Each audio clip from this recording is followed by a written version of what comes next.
Merci d'être sur la télévision Labari pour suivre le journal de ce jour, jeudi 7 mai 2020.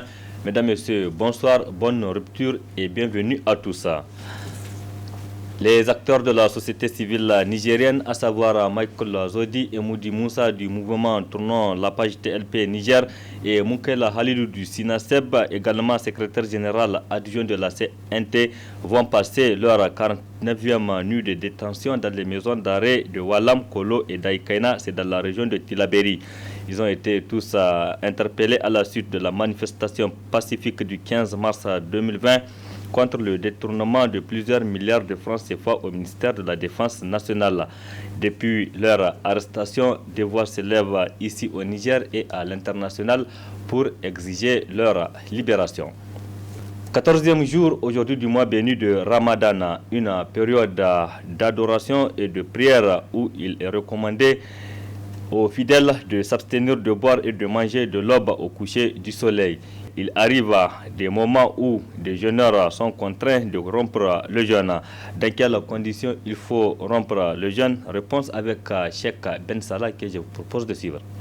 Il y a des conditions techniques. Là, il n'y a rien à faire. Ça concerne les femmes. Quand ça arrive, il n'y a rien à faire. On arrête le jeûne. Une femme qui accouche pendant la journée de Ramadan, de facto, le jeûne de ce jour est parti et elle ne peut pas jeûner les autres jours tant que les sangs provoqués par le lochi ne sont pas arrêtés. Pendant la journée du Ramadan, une sœur voit survenir ses règles, de facto, il est interdit dans ces conditions de jeûner. Donc, lors de la survenue de lochi ou de règles, pendant la journée du Ramadan, le jeûne s'arrête de facto. Maintenant, pour tout le monde, pour les hommes comme pour les femmes, eh bien, lorsque le jeûne, si on doit le poursuivre jusqu'au coucher du soleil, tel que prescrit dans le Coran, expliqué par la Sunna, peut porter atteinte à notre vie, eh bien, au nom de la sacralité de la vie, nous sommes obligés d'arrêter ce jour de jeûne, donc de rompre le jeûne purement et simplement. La vie est tellement sacrée, au nom du Coran et de la Sunna, que celui qui est égaré dans le désert, qui n'a rien à boire que du vin, est obligé en ce moment d'en boire, mais juste pour ne pas mourir de soif. Il n'y a rien à manger que de la viande de cochon, qui est interdite dans le Coran et dans la Sunna. Il doit en manger au nom de la préservation de la vie. C'est ainsi que, pendant la journée de Ramadan, quand on se rend compte que, si on doit poursuivre ce Ramadan, jusqu'au coucher du soleil, ça peut porter atteinte à notre vie, nous sommes en ce moment obligés d'arrêter de jeûner. Ou alors, une maladie survient, on ne sait pas, on ne sait jamais, et que si on n'arrête pas de jeûner, dit le médecin, on doit nécessairement rompre ce jeûne pour prendre des médicaments appropriés. Là aussi, on doit arrêter de jeûner, même si ce n'est pas la mort. Que Dieu nous éclaire.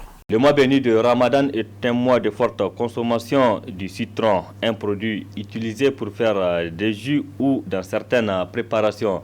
Le citron est un produit donc riche en vitamines dont sa consommation est conseillée par les nutritionnistes. Je vous propose de suivre les explications de Bello, les nutritionnistes. La consommation du citron, notamment sous la forme de jus, ça a un effet bénéfique. Donc, comme je l'ai dit, la vitamine C permet d'avoir de l'énergie. Donc, c'est un élément extrêmement important. Le deuxième élément par rapport à la vitamine C, c'est que la vitamine contient également des substances qu'on appelle des phytomicronutriments. Et ces phytomicronutriments sont protecteurs pour l'organisme. Le citron est également riche en sels minéraux. Le citron consommé en jus ou consommé sous la forme ajoutée à d'autres ingrédients sont des éléments qui vont avoir un effet bénéfique pour le jeûneur parce que ça permet d'être en forme, ça permet de ne pas sentir la sensation de fatigue qui va nous abattre malheureusement après la rupture du jeûne.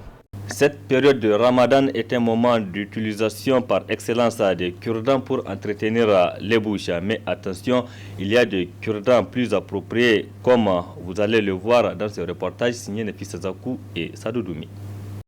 En cette période de carême, les cure-dents sont de plus en plus utilisés par les fidèles musulmans. Ceci pour plusieurs raisons. Nous utilisons le cure-dent pour changer l'odeur de nos bouches et éviter de verser beaucoup de salive. Nous utilisons le cure-dent pendant le Ramadan pour ne pas avoir soif et ça humidifie la bouche. Comment utiliser les cure-dents pour bien accomplir son jeûne? Par rapport au cure-dent, en principe, tant qu'il n'y a pas un goût assez prononcé lorsqu'on met dans la bouche, un goût acide, un goût amer par exemple, et là également il suffirait de le cracher, la miséricorde d'Allah est infinie, mais je pense bien qu'il y a des cure-dents qui sont appropriés. Et vous avez avec nos vendeuses des cure-dents, même pas forcément les cure-dents qui viennent de la Mecque. Le souhaitable c'était peut-être ça, mais pas forcément, tant que donc ce petit bâtonnet est reconnu dans une région donnée comme servant de cure-dent et qu'il a des propriétés telles que ça n'a pas un goût qui peut déranger, qui peut l'autre là exciter les papilles, etc. Ce n'est pas un problème. Mais le cure-dent le mieux indiqué, puisqu'il y a un mieux quelque part, c'est Oud al-Arak qui a été utilisé par le messager d'Allah sallallahu alayhi wa sallam. Et lorsqu'on a passé Oud al-Arak au laboratoire, eh bien, on s'est rendu compte que la sagesse d'Allah est infinie, que Oud al-Arak, c'est une brosse à dents au milieu de sa pâte dentifrice.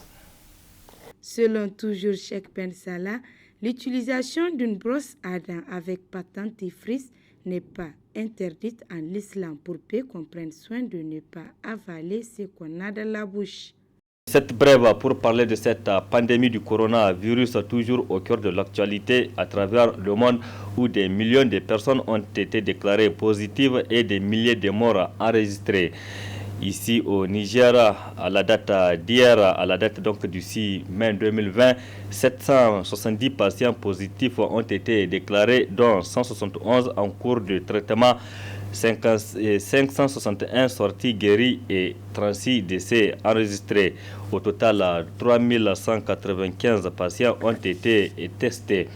Pour stopper la propagation de la maladie, plusieurs mesures ont été édictées par les autorités. Il s'agit notamment du port des masques, éviter tout contact avec l'entourage, éviter de toucher la bouche, les yeux, le nez ou éviter de voyager. Donc c'est cela entre autres les mesures prises par les autorités pour stopper la propagation du coronavirus au Niger.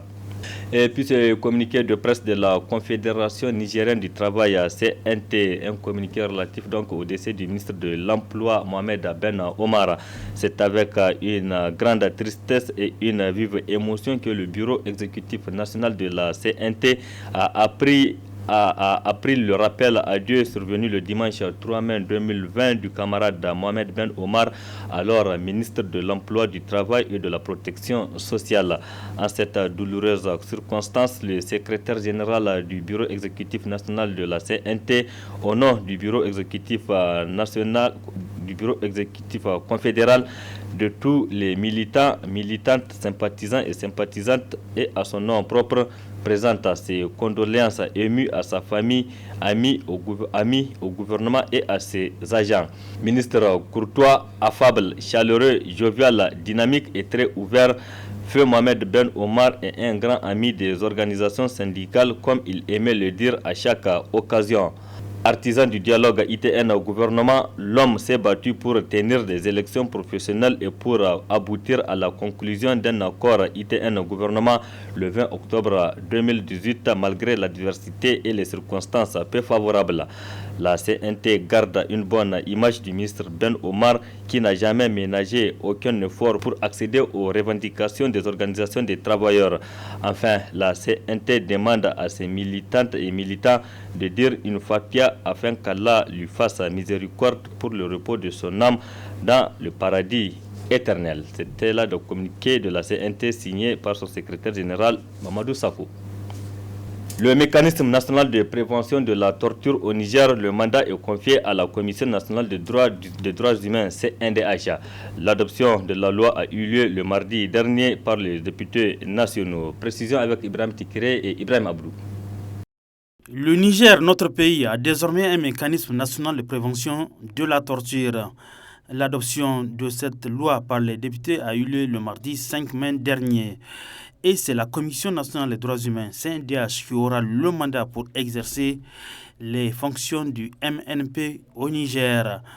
Pour le secrétaire général de la CNDH, Il s'agit d'un mandat renforcé à l'institution, tout en saluant tous les acteurs qui ont permis à l'adoption de la dite loi.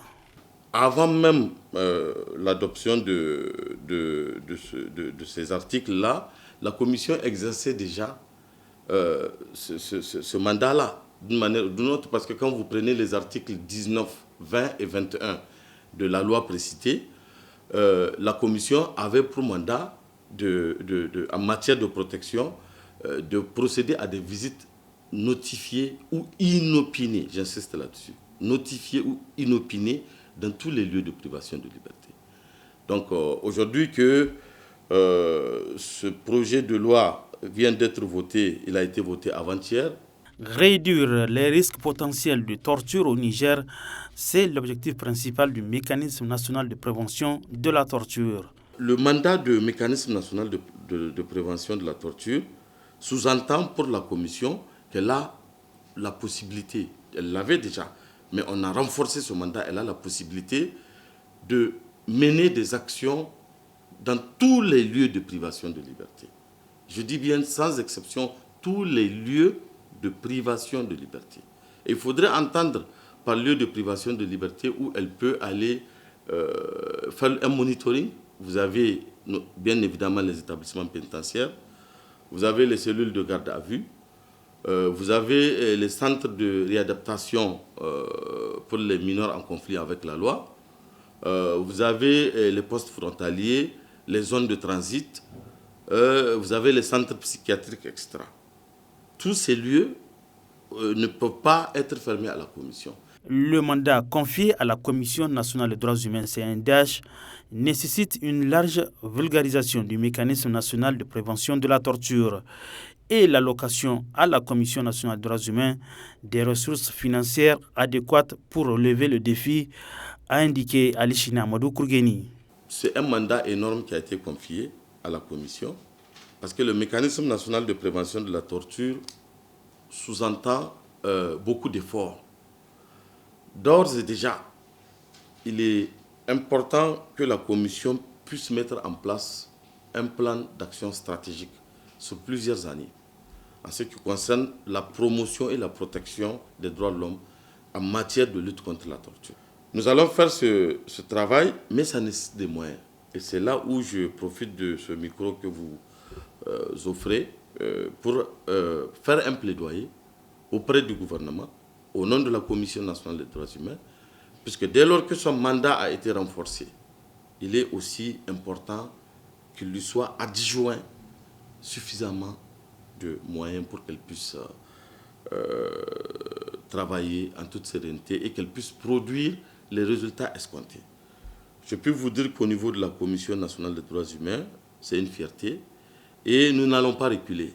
Au contraire, nous allons nous battre pour que cette confiance qui a été placée en la Commission, eh bien pour que ce défi-là soit relevé. Le Niger est parti à la Convention des Nations Unies contre la torture et autres peines, traitements cruels, inhumains ou dégradants, ainsi que son protocole facultatif. Ces instruments internationaux recommandent aux États la mise en place de mécanismes indépendants de prévention de la torture ou, à défaut, du renforcement du mandat de l'INDH en matière de prévention de la torture. Voilà, mesdames et messieurs, point final de cette édition. Merci à vous de l'avoir suivi. Restez en compagnie du programme de la télévision Labari. Bonne rupture à toutes et à tous et bonne nuit.